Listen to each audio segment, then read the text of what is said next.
and our next speaker will be Laura van de Borre from the University of Brussels. Laura is a sociologist and a public health expert with expertise in the field of methodology and environmental exposure. And Laura has carried out a study concerning the cleaning sector, and she can show with this study that cleaning is a much more dangerous profession than thought. And she will talk about mortality in the cleaning sector, the role of cancer. So, please go ahead. Thank you very much. My name is Laura van den Borre, and today I'm going to discuss with you the results from my PhD. So I did a large proportion of the PhD on asbestos-related mortality, but on the other hand, I also focused on one of the fundamental problems in Belgian research, and this is the lack of knowledge on the distribution of mortality risks and health risks by occupation. So we know there must be some kind of differences, but we have no idea what these differences are on population level. So this is one of the big parts of my PhD. Before I go into the results, a bit of theory first. So the relationship between occupation and health and mortality is a complex and multidimensional problem, as you all know. One of the big pathways is social causation, so in the circumstance where occupation causes the health situation, and I think asbestos exposure is a very good example of this social causation aspect.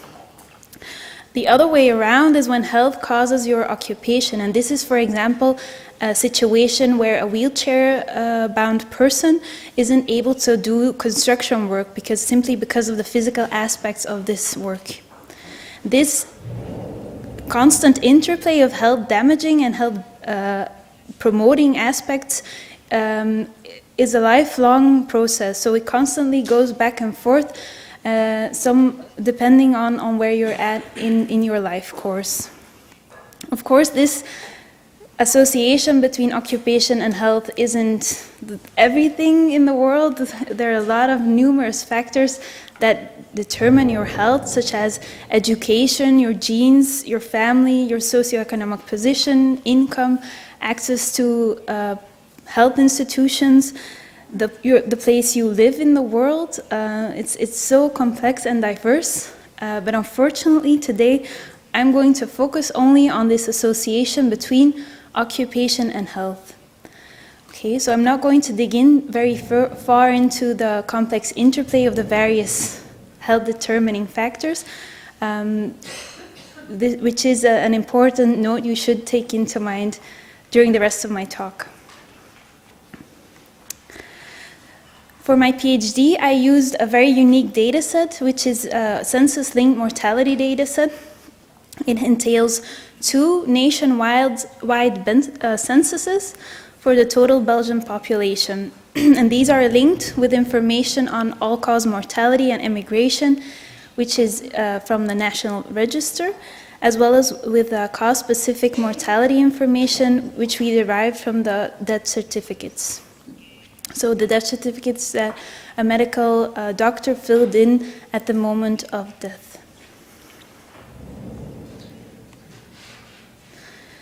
As a result, we have this unique data set with 1.9 million men and 1.2 million women at work at the time of the 1991 census.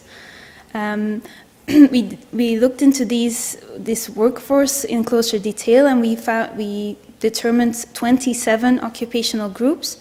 And for women, the largest group in the workforce at the time of the 1991 census was office clerks. And they represented 22% of the female workforce. Another big group were the service elementary occupations, which include cleaners, among others, and they constituted 11%, and the teachers, they were about 10%. So this is to give you an overview of what was happening at the time in the Belgian population. Overall, all results found that there is a large health and mortality differences by occupation in Belgium. And the pattern that we found was very similar among the male and the female workforce. So at the higher end of the spectrum, we found all sorts of manual labor jobs, including cleaners. And at the lower end of the spectrum, we consistently found medical personnel, legislation officials, scientists, teachers. So the pattern was very robust when we had a look at all-cause mortality as well as for different specific causes of death. The other thing we found was that the differences were especially large in the preventable causes of death. So in terms of respiratory mortality, heart and vascular diseases, there the differences between the lower end occupations and the higher end occupations were almost 3 times bigger. So this is a very large difference. This is to give you an idea of the spectrum. I'm well aware that the axes are perhaps difficult to read, but I'll just show you around. So here at the lower end, we find the teachers. These are results for all-cause mortality among the female population over the 20-year follow-up period. So here we have the teachers, legislative personnel, as well as skilled agricultural workers. And on the other hand, we have managers of small enterprises, armed forces, and drivers and mobile plant drivers. So these exceed over 300 deaths per 100,000 in the population. Just to give you a perspective, I also include the male results for the same analyses, and you can see that the axis changes dramatically. So the male results are a prolongation or a continuation of the results. Here, the age-adjusted mortality rates start from around the same age-adjusted mortality rates as we ended in the female. So here we start with around 350 for legislators, teachers, as well as scientific personnel. On the other end, we see laborers in manufacturing and mining, services, elementary, and agricultural workers. This is to give you an idea of what's happening in the workforce and the differences that are occurring between men and women that work. So what's happening with these service elementary occupations, we've seen them with the male and the female results, and they consistently show high mortality rates. So we decided to dig into this further because we were really interested to find out what is happening here. In the literature, we found that cleaners are exposed to different kinds of exposures, like difficult physical working conditions, which result in back pains, neck pain, shoulder, different kinds of musculoskeletal diseases, as well as in the consequences of falling. We see the exposure to biological hazards, such as dusts or fungi. Chemicals are also an important exposure category here. For instance, the chemicals they use to clean naturally. Then finally, the psychosocial risk factors, difficult working conditions, solitary work, the strain of working under pressure, doing multiple tasks. So this is what we found in the literature, but very remarkably, we didn't find any evidence that ever investigated mortality among cleaners at population level. So this is what we did, and we had a look at the mortality pattern for the cleaners in the 1991 working population.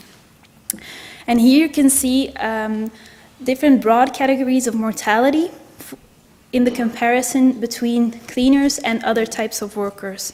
And the orange bars represent, the bright orange bars represent the female cleaners, the lighter orange, all other workers, women, and the bright blue ones represent the male cleaners, and the lighter color, all other male workers. And there were 4 categories that stood out in terms of a significant difference between the cleaning group and all other workers, regardless of the sex. So we investigated this even further to find out which are the specific causes of death that here cause this pattern among cleaning personnel. So we investigated 53,000 male cleaners and 97,000 female cleaners in comparison with non-manual workers. And we did this for the 20-year period follow-up, and we found that cleaning as a professional is associated with an excess in mortality risks in the subsequent period. And we found this for 5 specific causes of death, and these are lung cancer, chronic obstructive pulmonary disease, pneumonia, ischemic heart diseases, which are heart attacks, and cerebrovascular diseases, which are strokes. The graphs represent our mortality rates adjusted for smoking in an indirect fashion, because of course all of these 5 diseases are related to smoking in some way or other. Even if we adjust indirectly for an effect of smoking, we find that there is still an excess mortality among the cleaning groups. So this means that smoking does play a role in these diseases, but there is still something else going on underlying this causation, this association. Unfortunately, the 1991 census does not include exposures or any details regarding the work-related situations. So it leaves us to hypothesize only what is causing this association. And depending on the available literature that is already existing, we find that there are reports of an association between, for example, chlorinated solvents, which are based in that are occurring in chemical products, cleaning products, that have been known to be associated with lung cancer. Dusts, fungi, different kinds of biological exposures may give way to causing chronic obstructive pulmonary diseases. So these are a few of the hypotheses we believe that might be causing this result.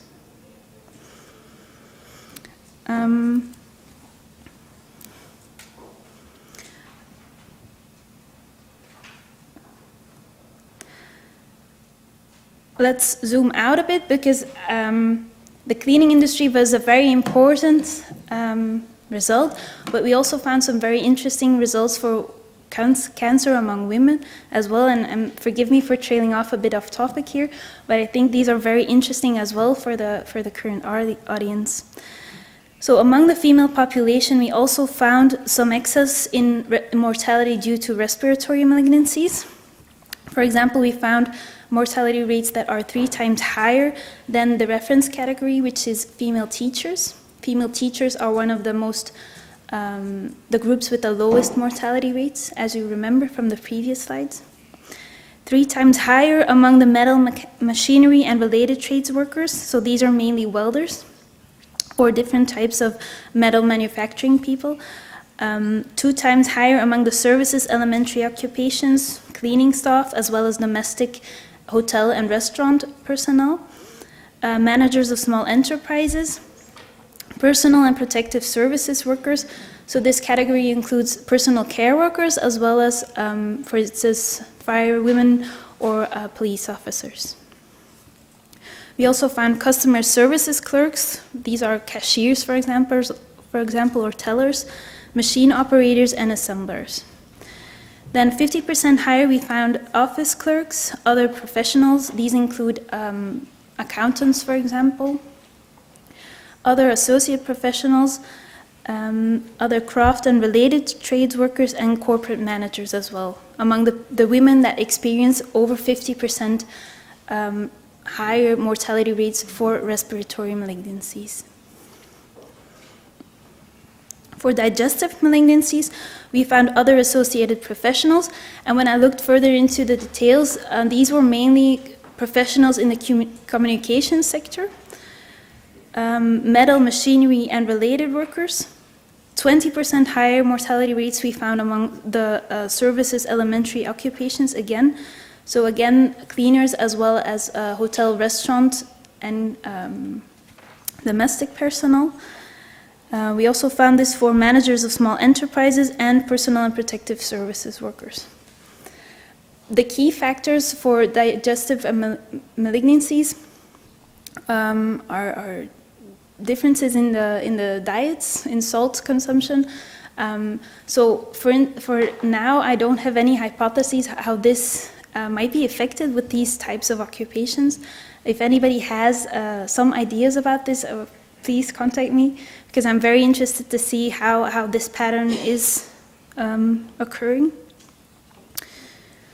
For the urogenital malignancies, we also found 30% higher mortality among other crafts and related trades workers. So these include, for example, sewers and tailors.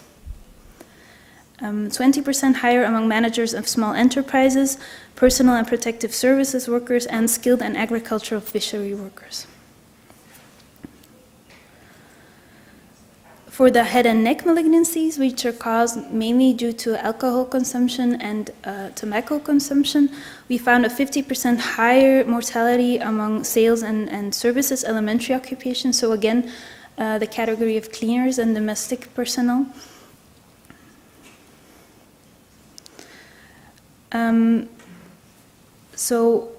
To conclude, my to-do list for these results in the strategy for reducing occupational health differences. First is a quote from Laurent Vogel, which says, "Poor data makes for poor prevention," and I strongly believe that this is the case.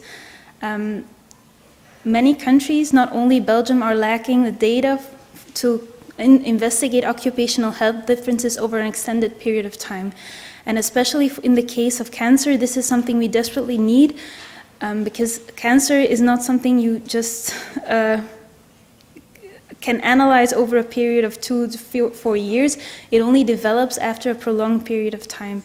So this is something we desperately need if we are going to understand these associations. I also believe we need a clear integrated strategy, at least for the Belgian workforce. For now, it's mainly fragmented. Thirdly, we need to target occupational risk factors, but we also need to take in mind the differences in lifestyle that may be associated with these occupations. As we have seen, mainly the preventable causes of death show very large differences by occupation.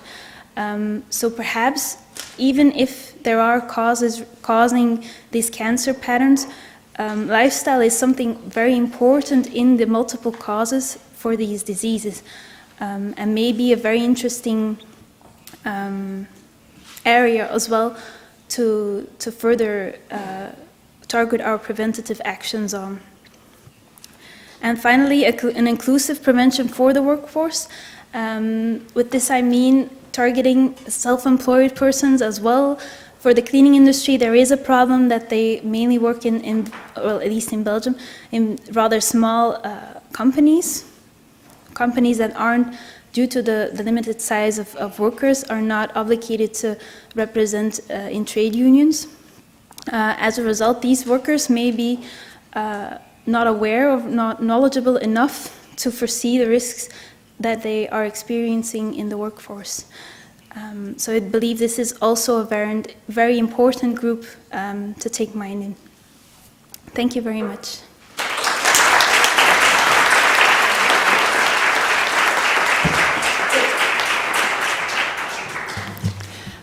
Thank you, Laura, for your presentation.